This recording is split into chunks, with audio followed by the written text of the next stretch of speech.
কালিমা তাইয়্যিবা বলো তো। কাছে কিংবা দূরে যে যেখান থেকে দেখছেন, আশা করি সকলেই ভালো আছেন। আমিও আল্লাহর রহমতে ভালো আছি। শুরু করতে যাচ্ছি আপনাদের প্রিয় অনুষ্ঠানটি আমরা ইসলামকে কতটুকু জানতে পেরেছি।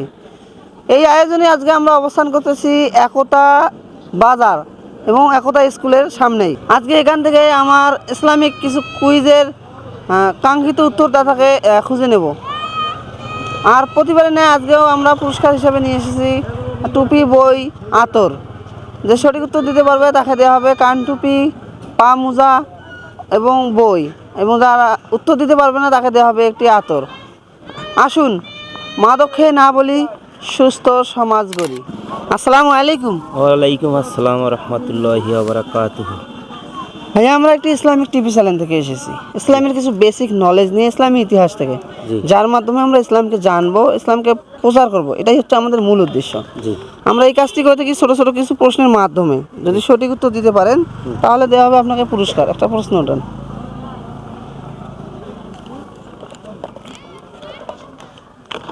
আপনার পড়েছে রাসূল সাল্লাল্লাহু আলাইহি সাল্লামের দুধ মা কতজন ছিল?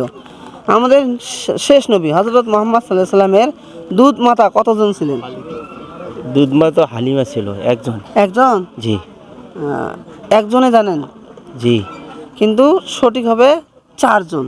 দুধ মা হালিমা। হ্যাঁ, হালিমার পরে আরও তিনজন ছিল, কিন্তু হালিমা মোট চারজন ছিল, কিন্তু হালিমা সর্বপ্রথম দুধ মা। হ্যাঁ, আপনার পড়েছে কোরআনের কোন সূরা 3 বার পাঠ করলে কোরআন খতমের সওয়াব পাওয়া যায়?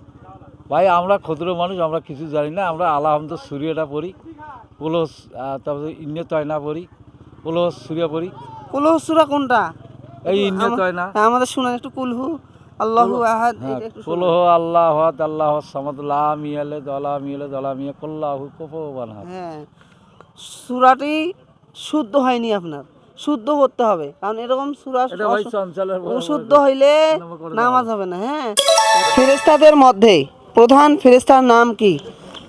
ফেরেশতাদের মধ্যে প্রধান যে ফেরেশতা আছে তার নাম কি? জিবরাইল। জিবরাইল আলাইহিস সালাম। হ্যাঁ, শুকরিয়া, অসংখ্য ধন্যবাদ আপনাকে। মুহাম্মদ সাল্লাল্লাহু আলাইহি সাল্লাম, এই মুহাম্মদ এর নাম, এর অর্থটা কি বলতে পারবেন? হযরত মুহাম্মদ সাল্লাল্লাহু আলাইহি সাল্লাম আমাদের প্রিয় নবী ও রাসূল। এর অর্থটা হলো যে আল্লাহ তাআলা তাকে পাঠিয়েছেন মুসলমান বা ইমানদারকে খাঁটি করার জন্য। হ্যাঁ, কিন্তু মুহাম্মদ এর অর্থ আমি জানতে চাচ্ছি। মুহাম্মদ নামের অর্থ? মুহাম্মদ নামের অর্থ হলো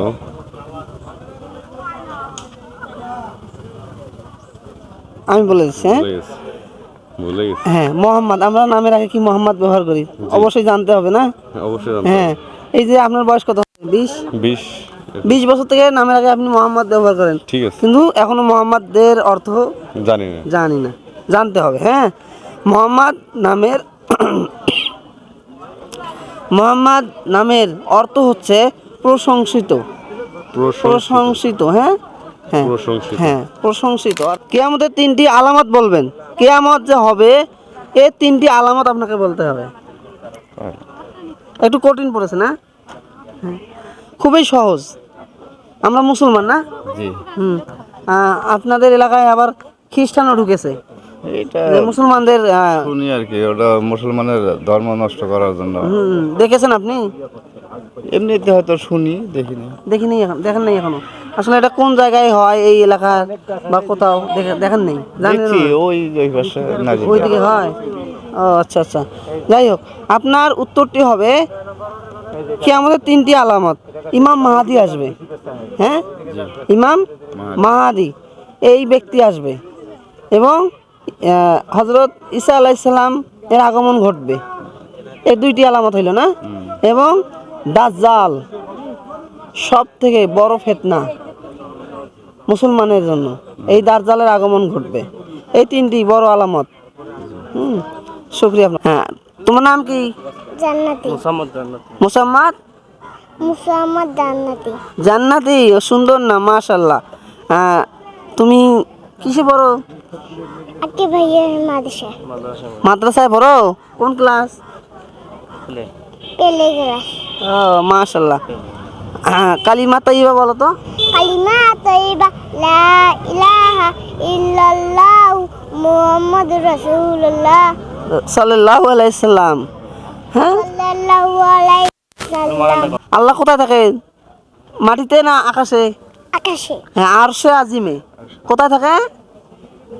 আরশে আরশে আজিম। আজিম। হ্যাঁ, সুন্দর।